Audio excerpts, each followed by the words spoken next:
August 2nd, 338 BC. The sun rose over the plains of Chaeronea in Boeotia, revealing two armies arrayed for battle across a narrow stretch of ground between the mountains and the river. On one side stood the combined forces of Athens and Thebes, approximately 30,000 infantry and cavalry, representing the last defiant gasp of Greek independence. On the other stood the Macedonian army under Philip II and his 18-year-old son Alexander, approximately equal in number but vastly superior in training, discipline, and tactical innovation. What neither side could have known that morning was that the coming hours would witness the death of an era, the moment when the age of the independent Greek city-state ended and the age of Macedonian hegemony began. This is the story of how an innovative flanking maneuver and a feigned retreat shattered the traditional Greek hoplite line and changed the course of history forever. To understand the significance of Chaeronea, we must first understand the world that Philip II inherited when he took the Macedonian throne in 359 BC. Macedonia was not, despite what the southern Greeks believed, a land of barbarians, but it was undeniably different from the city-states that dominated Greek culture and politics. While Athens prided itself on democracy and Sparta on its warrior ethos, Macedonia remained a kingdom, ruled by a hereditary monarch whose power depended on the loyalty of his nobles and the strength of his army.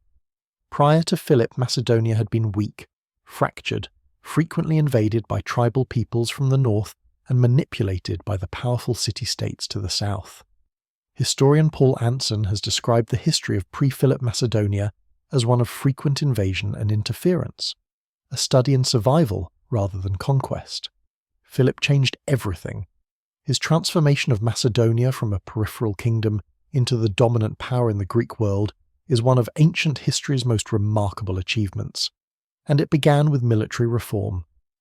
As a young man, Philip had been sent as a hostage to Thebes, then at the height of its power under the brilliant general Epaminondas. There, Philip witnessed firsthand the military innovations that had allowed Thebes to break Spartan dominance at the Battle of Leuctra in 371 BC. He saw how Epaminondas had used the oblique order, concentrating force on one part of the enemy line while refusing battle on another.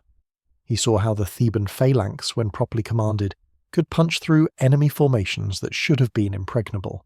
And most importantly, he saw the Sacred Band, an elite unit of 300 warriors organized into pairs of lovers, whose devotion to each other made them fight with ferocious courage.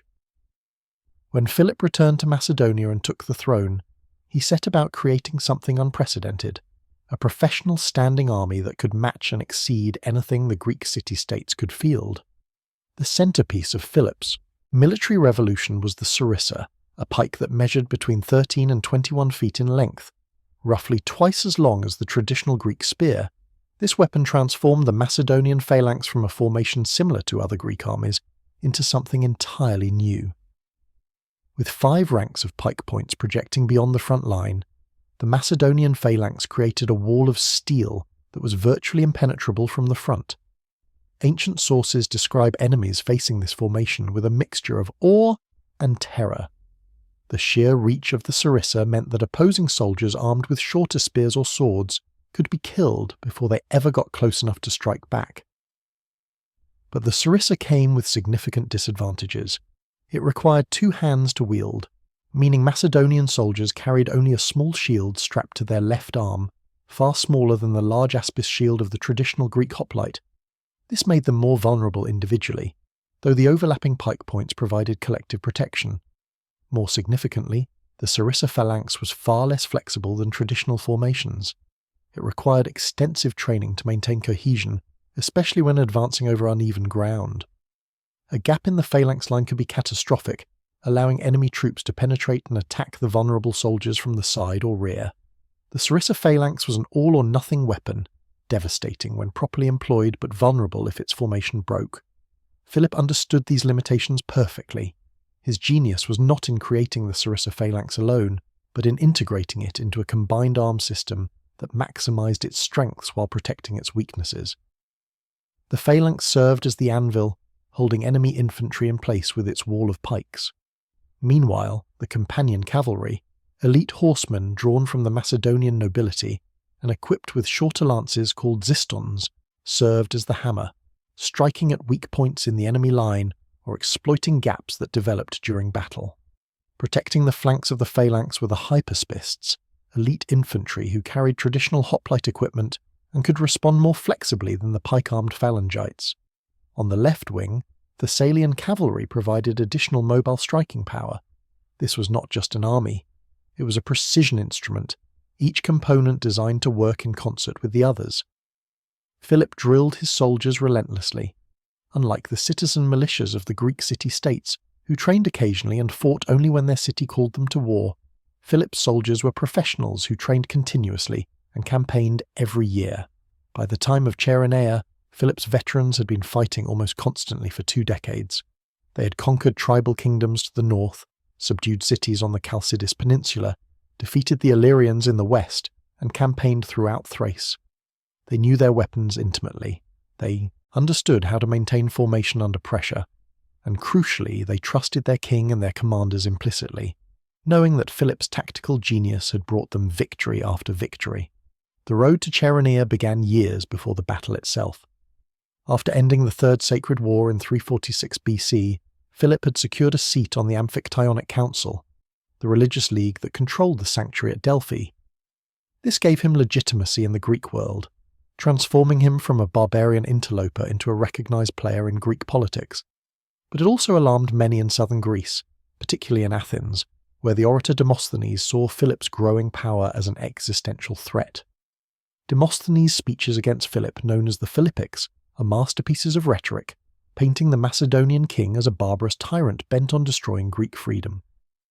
In one famous passage, Demosthenes declared that Philip was not only no Hellene, not only had no kinship with Hellenes, but was not even a barbarian from a country that one could acknowledge with credit, rather a pestilent Macedonian from whose country it used not to be possible to buy even a slave of any value. Despite Demosthenes' warnings, Athens remained reluctant to confront Philip directly. The city still remembered the devastating losses of the Peloponnesian War, which had ended just over half a century earlier. Its finances were strained, its best generals were dead or past their prime, and crucially, Athens struggled to find allies willing to fight alongside them against the Macedonian juggernaut. Thebes, which had been allied with Philip for years, showed no interest in opposing him. Sparta, weakened by its defeats at Leuctra and subsequent conflicts, remained isolated in the Peloponnese. The other Greek city-states were either too weak to matter or already under Philip's influence. The crisis came in 340 BC, when Demosthenes finally convinced Athens to take action against Philip's territories and ally with Byzantium, which Philip was besieging. This was effectively a declaration of war, breaking the peace of Philocrates that had maintained an uneasy truce between Athens and Macedon. But even then, war did not come immediately. Philip broke off the siege of Byzantium and returned to Macedonia, biding his time. The following year, 339 BC, provided the opportunity he needed. A dispute arose concerning the city of Amphissa, whose citizens were accused of cultivating sacred land belonging to Apollo. The Amphictyonic Council called on Philip as a council member to punish Amphissa. Philip accepted with alacrity, seeing the invitation as the perfect pretext to move his army south into central Greece. Philip's movements were characteristically swift and deceptive. Rather than marching directly through the pass at Thermopylae, where the Greeks expected him and where they could have bottled up his army in the narrow defile, Philip led his forces over the mountains through Doris, emerging at Cytinium on the northern slopes of Mount Parnassus. He then spread a rumour that he was preparing to withdraw, causing the Greek defenders at Amphissa to relax their guard. Seeing his opportunity, Philip attacked at night, overwhelming the defenders and seizing the city. The Greek defensive line was broken. Philip now controlled access routes into Boeotia, the region dominated by Thebes. The path to both Thebes and Athens lay open. The speed of Philip's advance finally galvanized Athens and Thebes into action. Demosthenes performed a diplomatic miracle, convincing the Thebans to abandon their alliance with Philip and join forces with Athens against the Macedonian threat. This was no small achievement. Athens and Thebes had been bitter rivals for decades, competing for dominance in central Greece. But faced with Philip's advance, old enmities were set aside. The two cities pooled their military resources and called on their allies to join them. Contingents arrived from Corinth, Megara, Euboea, Achaea, Leucadia, Corcyra, and Acarnania. By the standards of the Greek city-states, this was an impressive coalition, but it faced enormous challenges. The allied army that gathered at Chaeronea in the summer of 338 BC numbered approximately 30,000 infantry and 2,000 cavalry, roughly equal to Philip's forces. But numbers told only part of the story. The allied army was a coalition force made up of contingents from multiple cities, each with its own commanders and tactical traditions. They had not trained together, they had not fought together, and their commanders had not worked out a unified battle plan beyond the basic deployment. The Athenian contingent, approximately 10,000 infantry and 600 cavalry, took position on the left wing. These men included a significant number of recent recruits, citizens who had been called up in haste when war was declared. Many of them had minimal military experience. The Athenian assembly had called up all the Athenian youth along with at least 6,000 soldiers up to the age of 50, men no longer in their fighting prime. The Theban contingent, approximately 12,000 infantry and 800 cavalry, anchored the right wing. These were more experienced soldiers, veterans of Thebes' campaigns to establish hegemony over Boeotia and beyond. And on the far right of the Theban line stood the Sacred Band, 300 elite warriors organised into pairs of lovers. These men had been undefeated since their formation around 378 BC, 60 years of military dominance during which they had broken Spartan power at Leuctra, defeated enemies at Tagaira, and established a reputation as the finest infantry in the Greek world. They were commanded by Theagens, and they had pledged to stand and die together rather than retreat or surrender. In the centre of the Allied line stood contingents from the various smaller cities that had joined the coalition. These men were even less experienced than the Athenians, citizen militias who drilled occasionally but had little real combat experience. The Allied position was strong defensively. Their left wing rested against the rocky hill of Petrakos, on which the town of Chaeronea stood, making it impossible for Philip to outflank them on that side. Their right wing extended to the Kephisos River, near a projecting spur of Mount Ocontium, again securing that flank against encirclement. The Allied line stretched approximately 2.5 miles across the plain, slanting northeast across the battlefield so that it did not face the direction of Macedonian advance directly. This oblique positioning prevented Philip from concentrating his force against the Allied right wing without exposing his own right flank to attack from the advanced Allied left. It was a textbook defensive position, one that should have allowed the Allies to fight Philip on equal terms despite their disadvantages in training and command unity. But Philip had no intention of fighting a straightforward battle. As dawn broke on August 2nd, the Macedonian army deployed with Philip commanding the right wing personally facing the Athenians. On the Macedonian left, Philip placed his son Alexander, just 18 years old, but already demonstrating the tactical brilliance that would later conquer the Persian Empire. Alexander was supported by experienced commanders, men who had fought under Philip for years. The companion cavalry, Philip's elite mounted force, was positioned on the Macedonian left, ready to exploit any breakthrough. The centre was filled with phalanx battalions, pikemen who would hold the Allied centre in place while Philip and Alexander worked their tactical magic on the flanks. The battle began sometime in the morning, probably around sunrise when the light was good enough to see clearly but before the day grew too hot. Ancient sources give us frustratingly few details about the initial engagement, but we can reconstruct the general course of the fighting from the fragments that survive. The armies advanced toward each other, the characteristic sound of thousands of bronze-shod feet tramping in unison filling the air.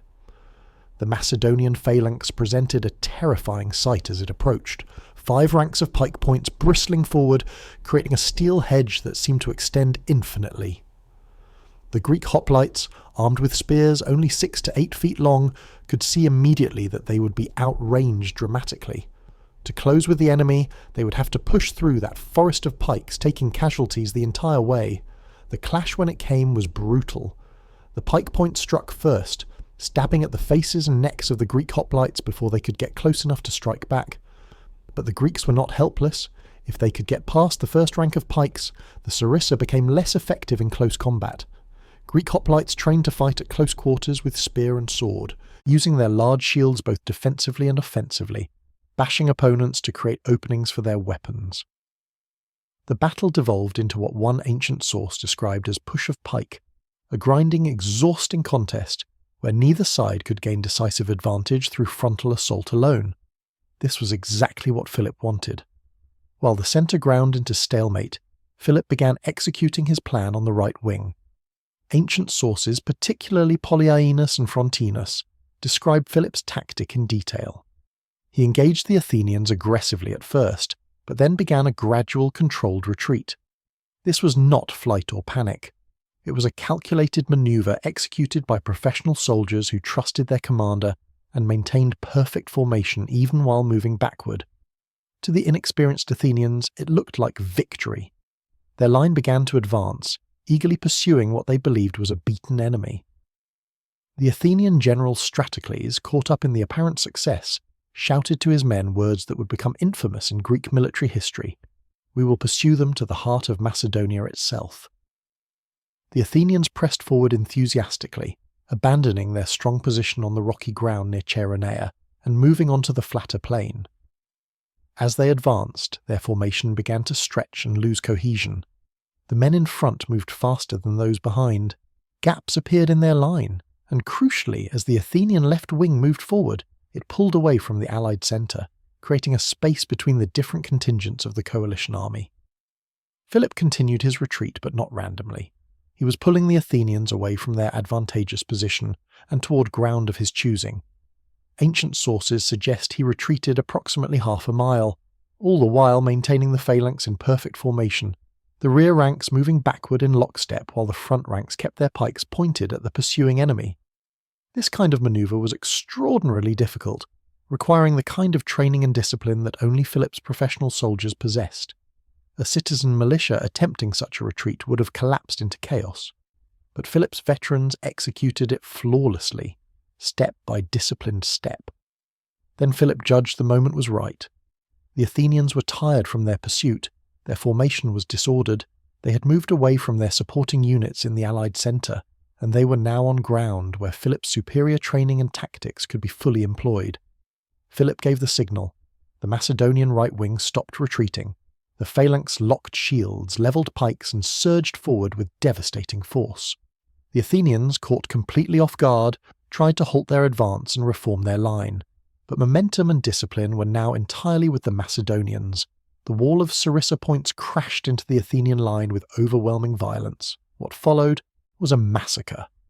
The Athenian hoplites, already tired and disordered, could not withstand the coordinated assault of Philip's veterans. The phalanx drove into them like a wedge, splitting their formation and rolling up their line from right to left. Athenian soldiers trying to retreat found themselves pressed against their own comrades behind them. Those trying to stand and fight were overwhelmed by the sheer reach and mass of the Macedonian advance.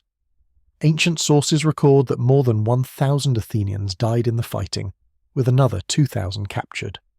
Among those who fled was Demosthenes himself, the great orator who had spent years warning Athens about Philip's threat, but who proved less courageous on the battlefield than in the assembly. While Philip was executing his masterstroke on the right, Alexander was prosecuting his own attack on the Macedonian left. The young prince, eager to prove himself to his father and to earn the respect of the veteran commanders fighting alongside him, led a furious assault against the Theban right wing. The details of Alexander's attack are frustratingly sparse in our sources, but Plutarch, himself a native of Chaeronea writing centuries later, records that Alexander was the first to break the ranks of the sacred band. This is significant because it suggests Alexander was commanding infantry, possibly a section of the phalanx rather than cavalry. A cavalry charge against the densely packed, well-trained sacred band would likely have failed. But if Alexander commanded phalangites who could match the Thebans pike for pike, the outcome would depend on training, cohesion, and leadership, all areas where the Macedonians held advantages. The breakthrough, when it came, was probably the result of the gap that had opened in the Allied line as the Athenians advanced on the opposite flank. As the Athenian left moved forward, the Allied centre tried to maintain contact, shifting left to prevent being outflanked. This pulled units away from the Theban right, creating space between the different contingents. Alexander, showing the tactical perception that would later make him one of history's greatest generals, saw the opportunity and exploited it ruthlessly. His forces drove into the gap, attacking the Thebans from an unexpected angle and disrupting their formation. Once a gap appeared in the sacred band's line, the discipline that had made them invincible for 60 years worked against them. Rather than retreating or attempting to regroup, the paired warriors stood their ground, each man refusing to abandon his lover even as the tactical situation became hopeless. The sacred band fought with desperate courage as Macedonian forces enveloped them from multiple directions. Ancient sources universally praise their valor. They stood back to back in pairs, wielding spear and sword against overwhelming numbers, refusing every call to surrender. Plutarch records that all 300 fell where they stood, there, bodies found later lying in formation, still holding their ground even in death. Theagens, their commander, died with them. Philip himself, surveying the battlefield after victory, was said to have wept when he saw the bodies of the sacred band lying in their ranks. He reportedly declared that anyone who believed these men had done or suffered anything shameful was themselves shameful. It was a rare moment of emotion from a king who understood the courage required to stand and die when survival required only retreat. With both wings of the Allied army broken, the centre collapsed. The smaller contingents from Corinth, Megara and the other Allied cities, seeing the Athenians in full flight on one flank, and the Thebans overwhelmed on the other, had no stomach for continuing a fight that was clearly lost. They broke and fled, many of them pursued by Macedonian cavalry, who cut down those too slow to escape. The Battle of Chaeronea was over by afternoon, leaving the fields outside the city strewn with thousands of dead and dying Greeks. The casualty figures tell the story of a decisive victory. The Athenians lost at least 1,000 dead and 2,000 captured. The Theban losses were described as many killed and not a few captured, suggesting casualties at least as severe as the Athenians. The contingents from other cities suffered their own losses, though ancient sources don't record specific numbers. Against this, Macedonian casualties appear to have been relatively light. Philip had achieved the kind of victory that military commanders dream of, a decisive triumph that destroyed the enemy's ability to resist while preserving most of his own force intact. The aftermath of Chaeronea demonstrated Philip's political skills as clearly as the battle had demonstrated his tactical genius. The immediate question facing the victorious king was how to treat the defeated Greeks. Philip could have occupied Athens and Thebes by force, installing garrisons and extracting tribute to ensure their future obedience. Many conquerors would have done exactly that. But Philip understood that his ultimate goal was not to subjugate Greece, but to use Greek resources and manpower for his planned invasion of Persia. Harsh treatment of Athens and Thebes would breed resentment and resistance, making it harder to extract cooperation. Instead, Philip opted for a more subtle approach. Thebes, which had broken its alliance with Philip to side with Athens, received harsh treatment. A Macedonian garrison was installed in the city to ensure future compliance. Theban prisoners were sold into slavery or held for ransom. The message was clear. Betrayal of Macedonia came with severe consequences, but Philip did not destroy the city or attempt to eliminate Theban power entirely. He needed Thebes to be functional, if subordinate, for his Persian campaign. Athens, by contrast, received remarkably lenient treatment.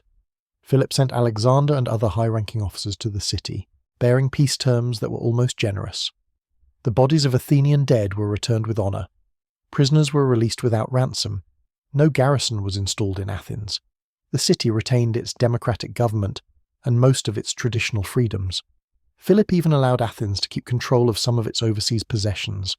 Why such different treatment? Philip understood that Athens, despite its military defeat, remained culturally and economically important. The city's fleet could be valuable for the Persian campaign. Its intellectual prestige gave legitimacy to any political arrangement that included it, and perhaps most importantly, harsh treatment of Athens would have created a martyr, a rallying point for Greek resistance against Macedonian domination. By being generous to Athens while punishing Thebes, Philip drove a wedge between the two cities that had briefly united against him. Athens was left grateful for Philip's mercy, while other Greeks learned that cooperation with Macedonia brought benefits, while opposition brought destruction.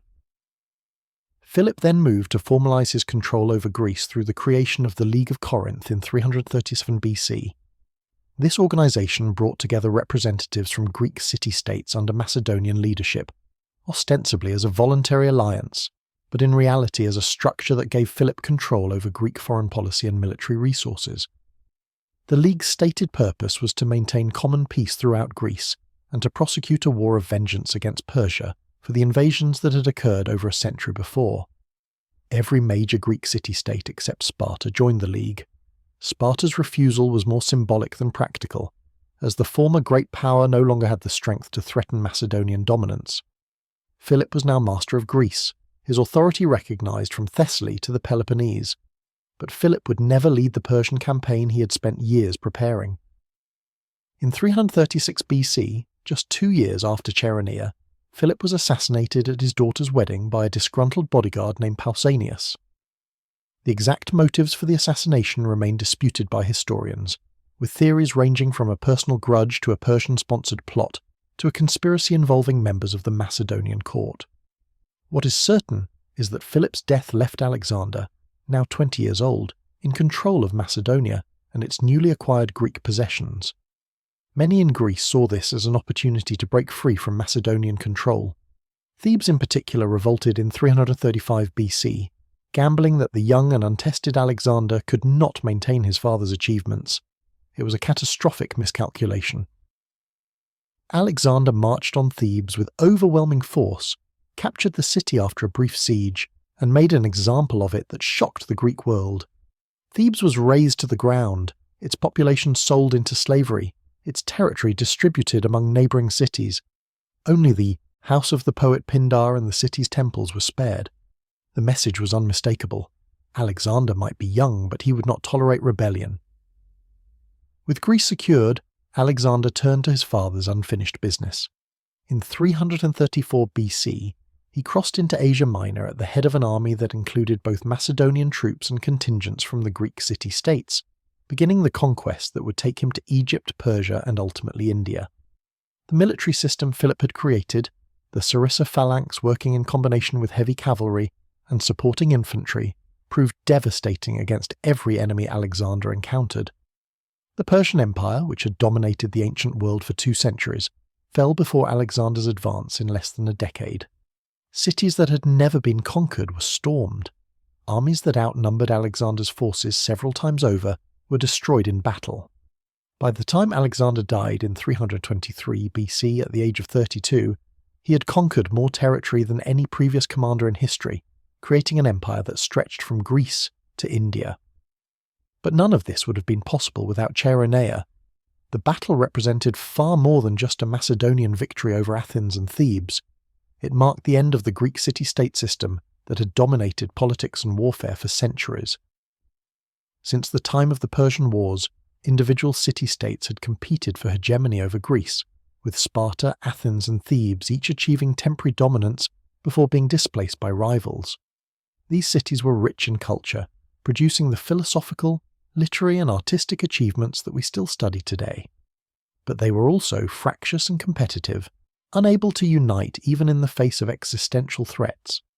The Peloponnesian War had demonstrated the self-destructive nature of Greek disunity, as Athens and Sparta tore themselves apart in a 27-year conflict that exhausted both cities and their allies. Chaeronea proved that the era of city-state dominance was over. Philip had created something new, a territorial kingdom with a professional standing army that could defeat the combined forces of multiple Greek cities simultaneously. The military innovations that made this possible, particularly the Sarissa phalanx and the integration of different troop types into a cohesive system, represented a revolution in warfare.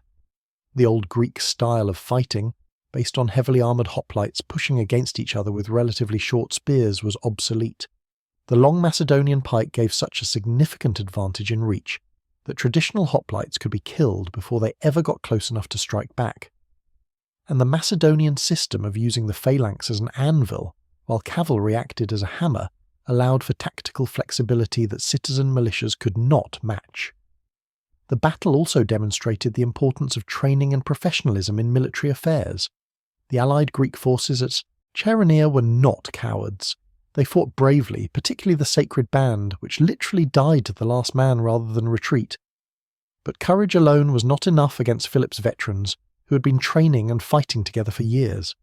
When Philip executed his feigned retreat on the right wing, his soldiers maintained perfect formation despite moving backward under enemy pressure. This was extraordinarily difficult, requiring trust in leadership and confidence in one's comrades that only comes from extensive training and combat experience. The Athenians, by contrast, broke formation, as they pursued what they thought was a beaten enemy, making them vulnerable to the devastating counterattack that followed. The difference between the two armies was not bravery but discipline and training. The tactical innovations Philip demonstrated at Chaeronea became standard practice in Hellenistic warfare. The feigned retreat, using elite troops to execute a controlled withdrawal that lures the enemy into an unfavourable position, was copied by commanders throughout the ancient world. The hammer and anvil tactic, using infantry to hold the enemy in place while cavalry delivers the killing blow, became the preferred method for winning decisive battles. The use of combined arms, integrating different troop types with complementary strengths and weaknesses, became the foundation of military thinking for centuries. Even when the Macedonian military system was eventually defeated by the Roman legion at battles like Pydna in 168 BC, the basic principles Philip established at Chaeronea remained influential. The Romans themselves adopted many Macedonian innovations, incorporating them into their own tactical system. For the Greeks, Chaeronea represented a profound cultural and political shift. The ideal of the independent city-state, free to govern itself without interference from outside powers, died on that battlefield. In the centuries that followed, Greek cities would be subject first to Macedonian kings, then to Roman generals, then to Roman emperors. They would never again be truly independent. This loss of political freedom was bitterly resented by many Greeks, who saw themselves as culturally superior to their Macedonian overlords. The fact that Philip and Alexander were Greek themselves, descended from Greek colonists who had settled in Macedonia centuries earlier, did not soften the resentment.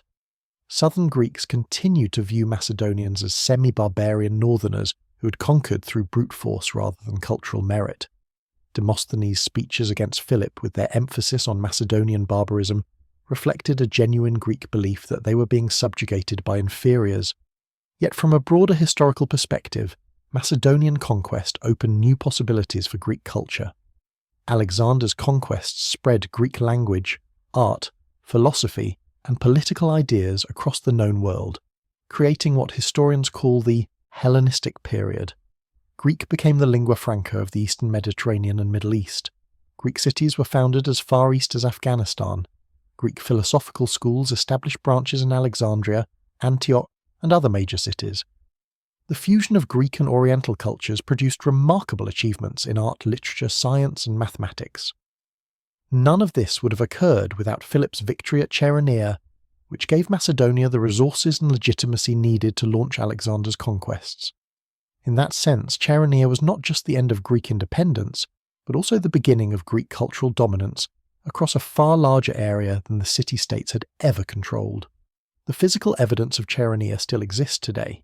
The Lion of Chaeronea, a massive stone sculpture nearly 9 feet tall, stands on the battlefield where the sacred band made their last stand. The lion, symbol of strength and courage, was erected over a mass grave containing the bodies of the 300 warriors who died rather than retreat. When the monument was rediscovered by European travellers in 1818, excavations revealed the skeletal remains of 254 men buried in 7 rows beneath and around the lion. Many of the skeletons showed evidence of violent trauma, wounds from weapons that had shattered bones and severed limbs. Some were found with arms linked, suggesting they had died standing together, supporting each other in their final moments. The archaeological evidence confirms what ancient sources reported.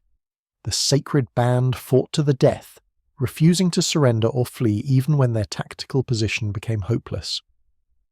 Near the lion stands another monument, a burial mound that archaeologists believe contains the ashes of Macedonian soldiers who died in the battle.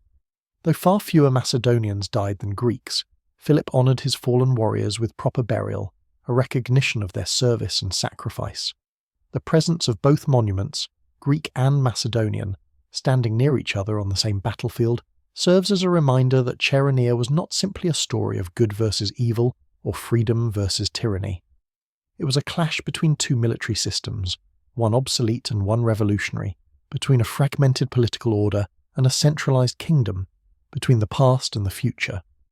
The Macedonians won not because they were better people, but because they had better organization, better training, and better leadership. In the decades and centuries after Chaeronea, Greek and Macedonian writers struggled to make sense of what the battle meant. Some, like the historian Diodorus Siculus writing in the 1st century BC, saw it as a simple military victory, one army defeating another through superior tactics and training. Others, particularly those writing closer to the event, saw it in more apocalyptic terms. The Latin historian Justin, drawing on earlier Greek sources, wrote that Chaeronea put an end to the glorious sovereignty and ancient liberty of all Greece. The orator Aeschines, a contemporary of Demosthenes who had opposed him politically, saw the battle as punishment for Greek disunity and moral decline. If the Greeks had stood together earlier, Aeschines argued Philip could never have conquered them. The fact that they only united at the last moment, when it was already too late, demonstrated their political bankruptcy. Perhaps the most interesting ancient perspective comes from Plutarch, who lived in Chaeronea itself centuries after the battle, and who wrote biographies of both Philip's opponents and his successors. Plutarch praised the courage of the sacred band while also acknowledging Philip's military genius. He recognised that Chaeronea represented a turning point in Greek history, the moment when one era ended and another began. But Plutarch also understood that this transition, while painful for Greeks who valued their independence, opened possibilities that would have been impossible under the old city-state system. The age that followed Philip and Alexander, the Hellenistic period, saw Greek culture spread far beyond the Aegean, creating a cosmopolitan world where a merchant from Athens might do business in Alexandria, Antioch, or Seleucia, all cities where Greek was spoken and Greek customs observed. This globalization of Greek culture was possible only because Macedonia had first united Greece and then used Greek resources to conquer the Persian Empire.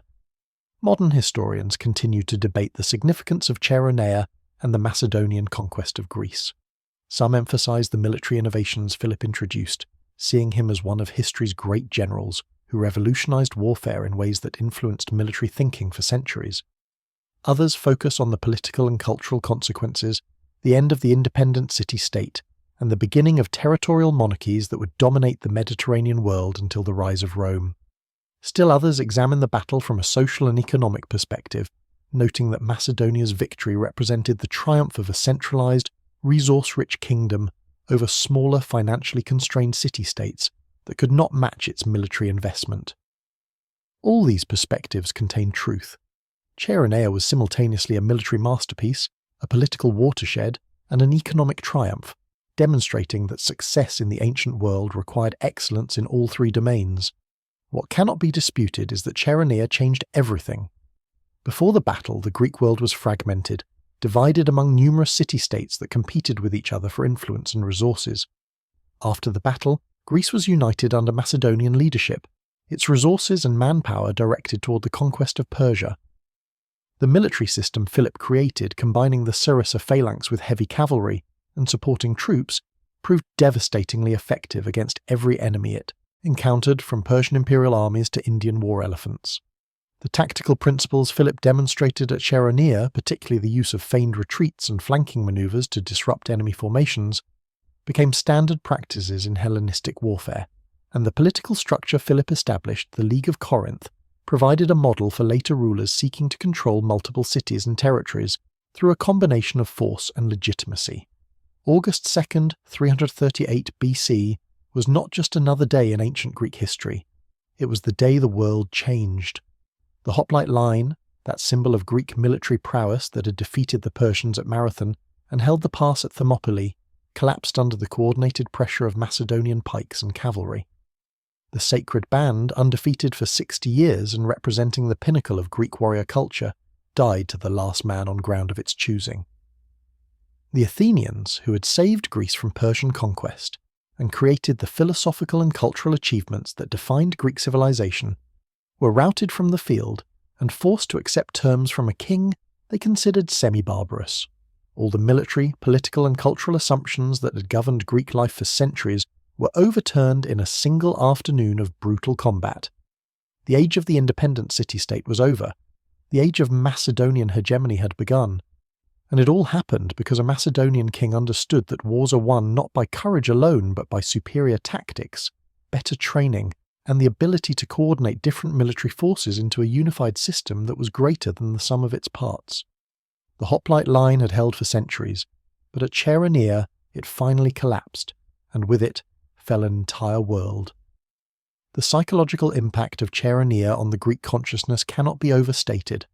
For generations, Greeks had defined themselves in opposition to Persian autocracy, celebrating their freedom and political autonomy as the defining characteristics of Hellenic civilization.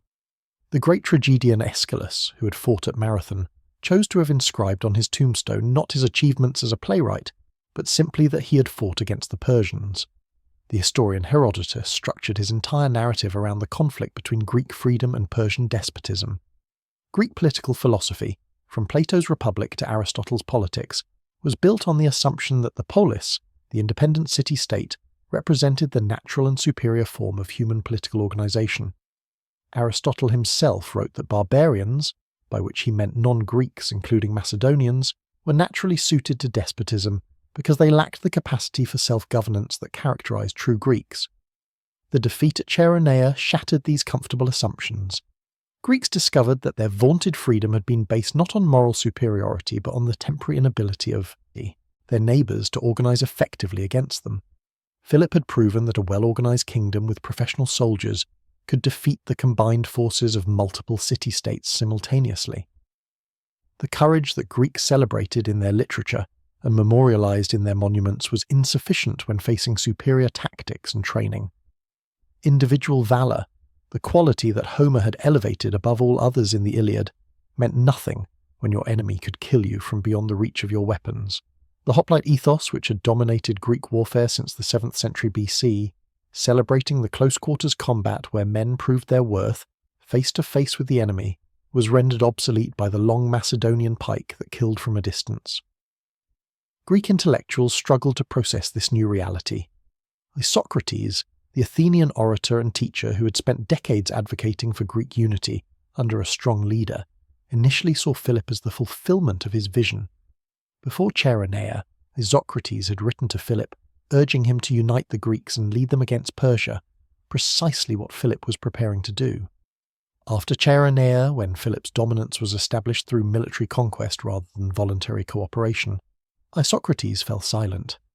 He died shortly after the battle, some sources suggesting he starved himself to death in despair at seeing Greek freedom extinguished. Whether this is true or merely symbolic, it captures the profound disillusionment many Greeks felt when confronted with the reality of Macedonian power. Demosthenes, who had built his political career on opposition to Philip, faced a particularly difficult reckoning.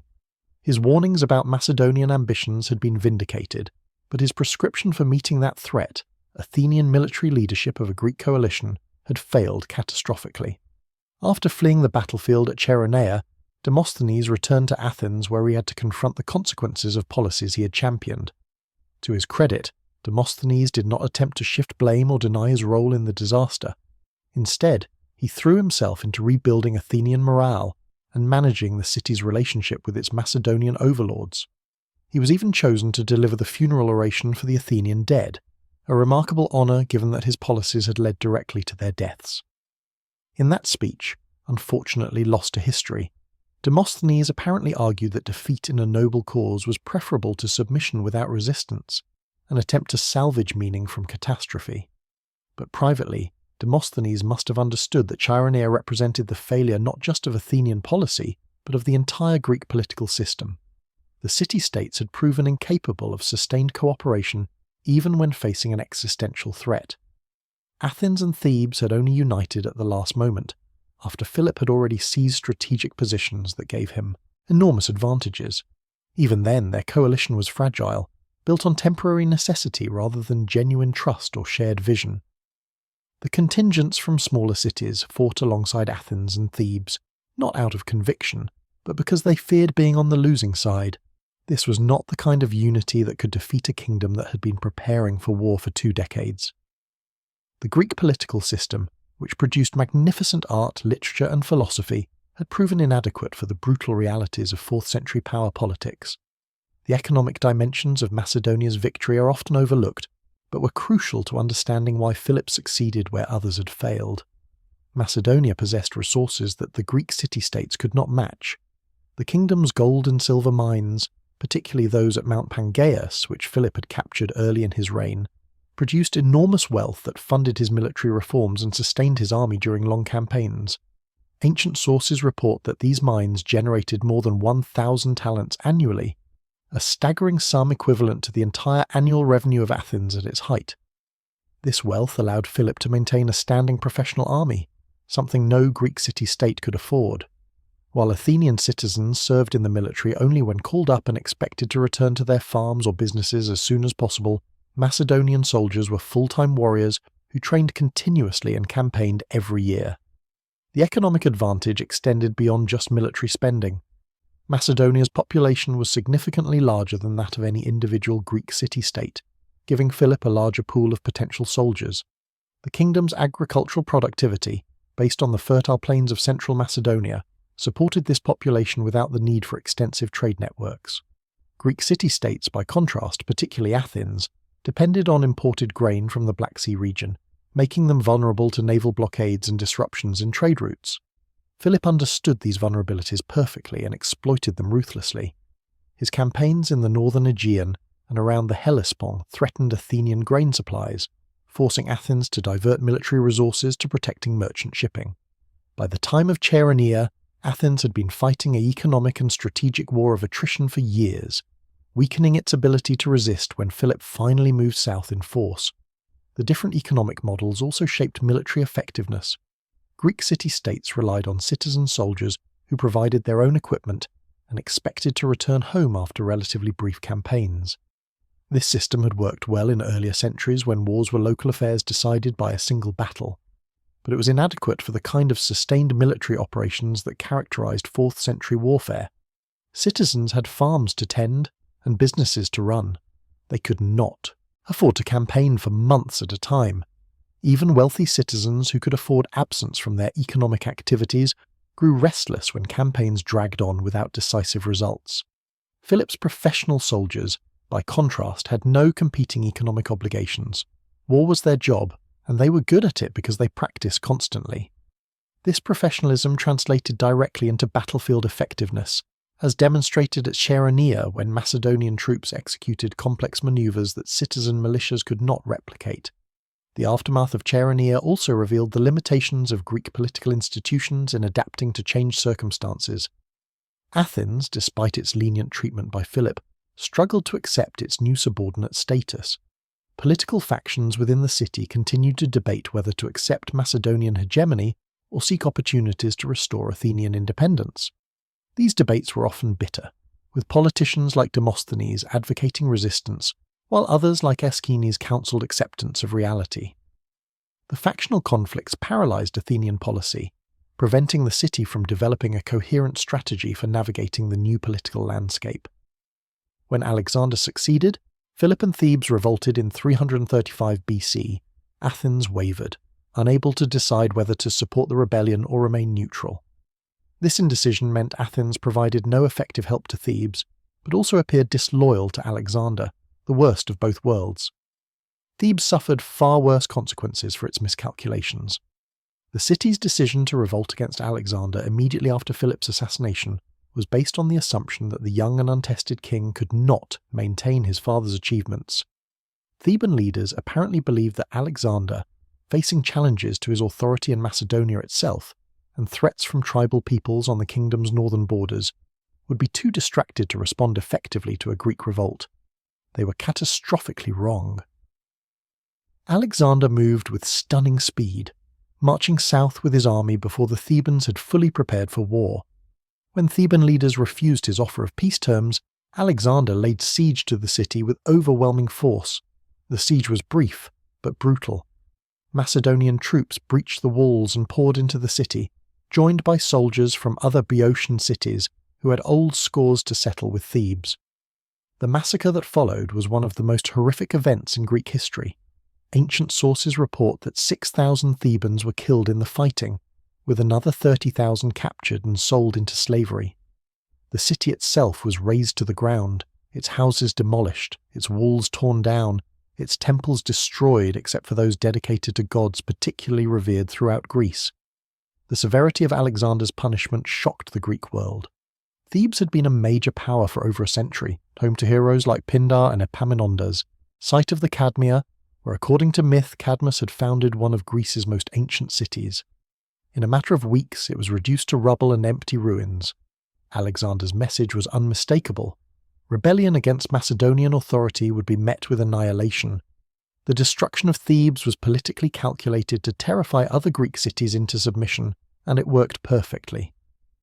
No other city attempted revolt during Alexander's absence in Asia, despite the fact that he campaigned there for over a decade with most of his army thousands of miles from Greece.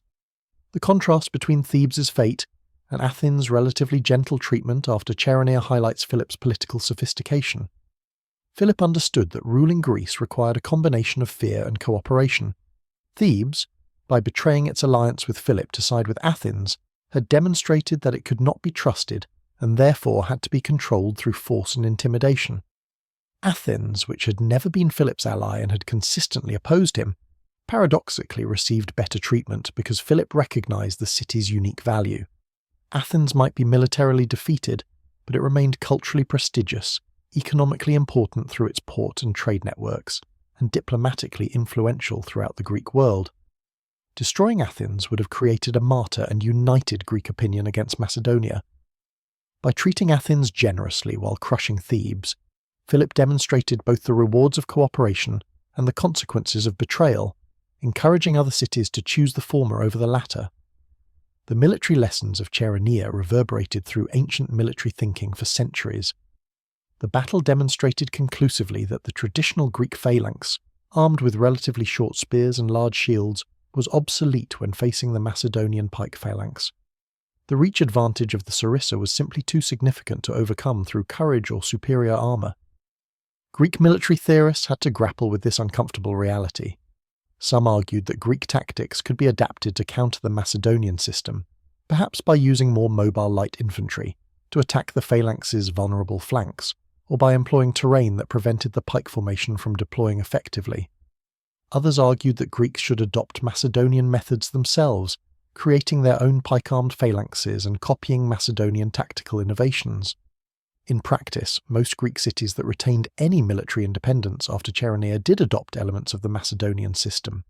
The Achaean League, which emerged as a significant power in the Peloponnese during the 3rd century BC, armed its soldiers with sarissas and organized them into phalanxes following the Macedonian model.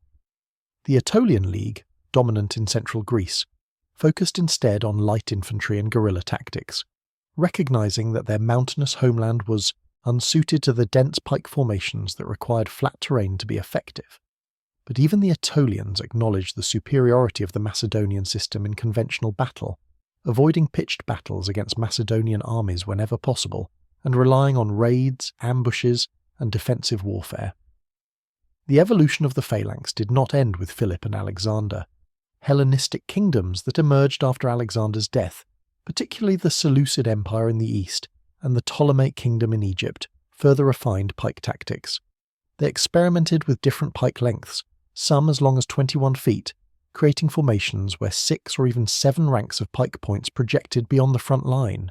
They integrated elephants into their armies, using these massive animals to break enemy formations before the phalanx advanced. They developed specialized troops like the Theriophorai, soldiers who carried lighter shields and could fight either as pike-armed phalangites or as more mobile infantry depending on the situation. These innovations made Hellenistic armies formidable opponents, capable of defeating any enemy who fought using traditional methods. But the Macedonian system had inherent weaknesses that became increasingly apparent over time. The pike phalanx required flat, open terrain to deploy effectively. On broken ground, the long pikes became unmanageable, and the dense formation could not maintain cohesion. The formation was also vulnerable to flanking attacks. If an enemy could get around the phalanx's flanks or attack from the rear, the pike-armed soldiers were virtually helpless, unable to turn their formations quickly or fight effectively as individuals. Cavalry was supposed to protect the phalanx's flanks, but if the cavalry was defeated or drawn away, the phalanx became fatally vulnerable. These weaknesses were exploited brilliantly by Roman legionaries at battles like Cynocephalae in 197 BC and Pydna in 168 BC, where Roman infantry broke Macedonian phalanxes by attacking them on rough terrain and exploiting gaps in their formations. The Romans developed their own tactical system specifically to counter the pike phalanx. The legion was organized into smaller, more flexible units, called maniples, that could operate independently, allowing Roman armies to fight effectively on broken terrain where Macedonian phalanxes struggled. Roman soldiers carried shorter swords called gladiae that were optimized for close combat, and they were trained to get inside the reach of enemy pikes, where the long weapons became liabilities rather than assets. Roman tactical doctrine emphasized flexibility and adaptability, allowing commanders to respond quickly to changing battlefield conditions. When Roman legions finally faced Macedonian phalanxes in the 2nd century BC, the results were decisive. The tactical system that Philip had created, and that Alexander had used to conquer the known world, was defeated by a more adaptable, flexible approach to warfare. But this lay in the future. In 338 BC, standing on the battlefield at Chaeronea with Greek bodies strewn across the plain and the sacred band lying dead in formation, no one could have predicted that the Macedonian system would eventually be surpassed. At that moment, Philip's pike-armed phalanx and heavy cavalry appeared invincible. The feigned retreat that had lured the Athenians into disaster, the flanking attack that had broken the Theban line, the coordination between different troop types that had created opportunities and exploited weaknesses, all of it represented military innovation at the highest level. Greek observers, even those who hated Philip and everything he represented, had to acknowledge his genius. He had not merely defeated Athens and Thebes, he had demonstrated that the entire Greek military system was obsolete, that the assumptions underlying Greek warfare for centuries were no longer valid in a world where professional armies with superior training and equipment could be fielded by resource-rich kingdoms. The cultural memory of Chaeronea persisted long after the battle itself. Greek writers in the Roman period, centuries after Macedonian power had faded, still reference Chaeronea as the moment when Greek freedom died.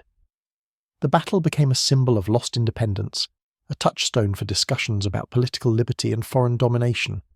Roman-era Greeks who lived under imperial rule, and who could no longer even pretend to political independence, looked back to Chaeronea as the beginning of their subjugation.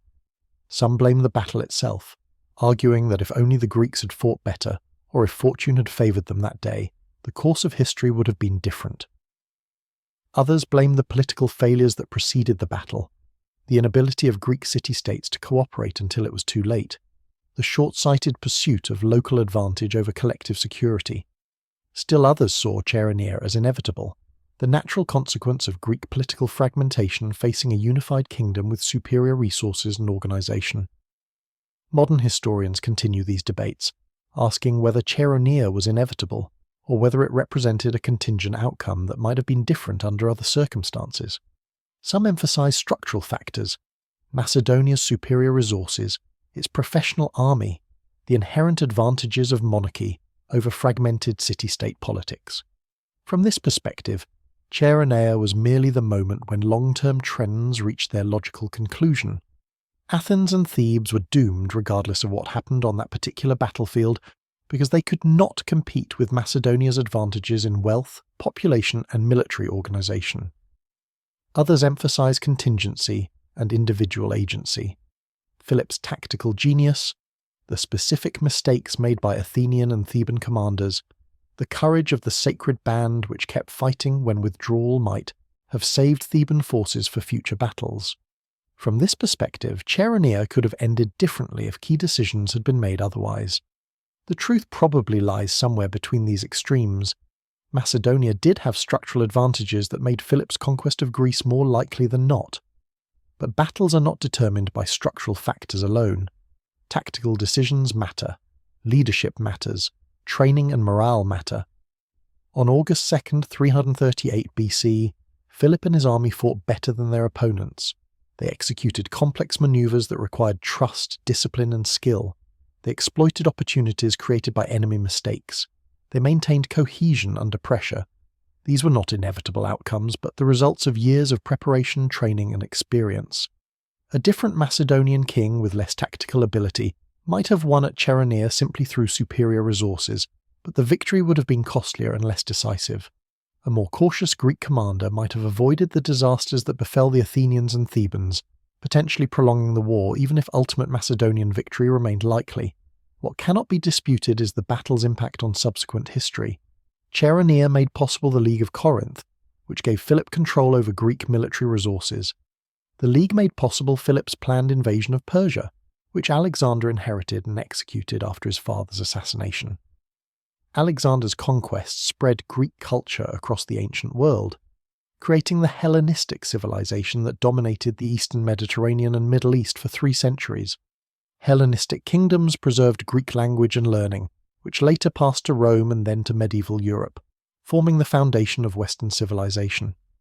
None of this was inevitable, but all of it became more likely after Chaeronea shifted the balance of power decisively in Macedonia's favour. The Lion of Chaeronea still stands today, a silent witness to the courage of men who died defending a political system that was already obsolete. Tourists who visit the battlefield can stand where the sacred band made their final stand, where 300 warriors chose death over retreat, where the ideals of Greek freedom and independence were defended to the last breath. The monument reminds us that military effectiveness and political success are not the same as moral worth. The sacred band lost, but they lost honourably, fighting for what they believed in against overwhelming odds. Philip won, but his victory represented the triumph of force over freedom, of centralised power over local autonomy, of military innovation over traditional values. Both sides of the battle deserve to be remembered, the victors for their tactical brilliance and the defeated for their courage in a hopeless cause. Chaeronea was the day the Hoplite line collapsed, the day Greek independence ended, the day the ancient world changed forever. The thunder of Macedonian pikes breaking through Greek shields echoed across centuries, marking the end of one age and the beginning of another, and reminding us that in warfare as in politics, superior organisation and tactics ultimately triumph over individual courage and traditional methods, no matter how deeply those traditions are cherished or how bravely they are defended.